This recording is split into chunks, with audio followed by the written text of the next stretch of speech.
Hi good evening my dear friends, I hope you all are good and well. और आज मैं आपके साथ शेयर करने जा रही हूँ एक बहुत ही यूज़फुल टिप आपके इंग्लिश स्पीकिंग के लिए, जो बहुत ज़्यादा आपके काम आएगा।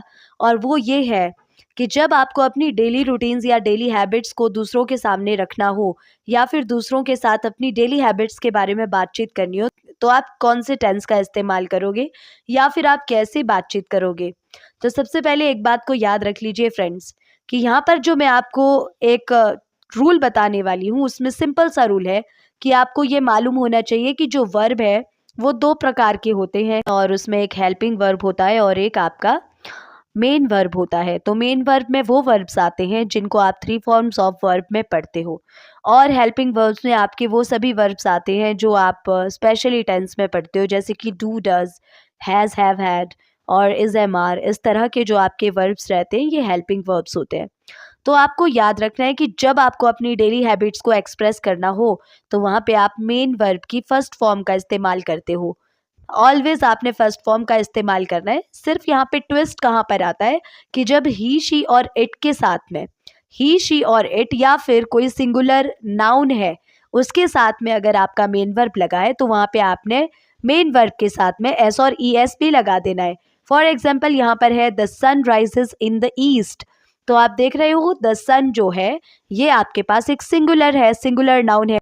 यहाँ पर वर्ब की फर्स्ट फॉर्म आपके पास है राइज, और राइज के साथ में हमने यहाँ पे एस लगाना था, तो हमने यहाँ पे लगा दिया एस, तो ये बन गया राइजेस। तो राइजेस यहाँ पर हमने यूज़ किया है, जो कि आपके पास इस रूल को पूरा क्लैरिफाई करता है। इसका अर्थ ये है, इस वाक्य का अर्थ ये है कि जो सूरज है वो ईस्ट डायरेक्शन से निकलता है, पूरब दिशा से निकलता है। तो सूरज ऐसा हर रोज करता है, तो यहाँ पे ये डेली रूटीन के बारे में बात कर रहा है। इसी तरह से एक और एग्जाम्पल है ही कुक्स फूड। तो ही कुक्स फूड में आप देख रहे हो कि कुक जो है ये मेन आपका फर्स्ट फॉर्म ऑफ वर्ब है, और इसके साथ में एस को यूज कर लिया गया है, तो ये कुक्स बन गया। क्योंकि मैंने कहा कि ही, शी और इट के साथ में आप क्या करोगे, वर्ब की फर्स्ट फॉर्म के साथ में एस या ई एस लगा दोगे, तो यहाँ पर कुक्स बन गया। इस वाक्य का अर्थ है कि वो भोजन पकाता है। इसका अर्थ ये है कि वो हर रोज ये काम करता है। तो जब भी आपको अपनी डेली रूटीन के बारे में शेयर करना हो, तो आप उसको प्रेजेंट इंडेफिनिट टेंस या फिर सिंपल प्रेजेंट टेंस में एक्सप्रेस करोगे।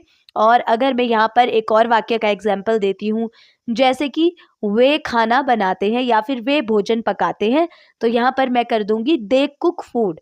तो यहाँ पर कुक के साथ में एस या ई एस नहीं लगेगा, क्योंकि मैंने आपको रूल ऑलरेडी एक्सप्लेन कर दिया है। और अगर इससे भी ज़्यादा डिटेल में आपको सिंपल प्रेजेंट टेंस सीखना है, तो प्लीज़ मेरे चैनल को विजिट करिए, वहाँ पर आपको प्लेलिस्ट मिलेगी।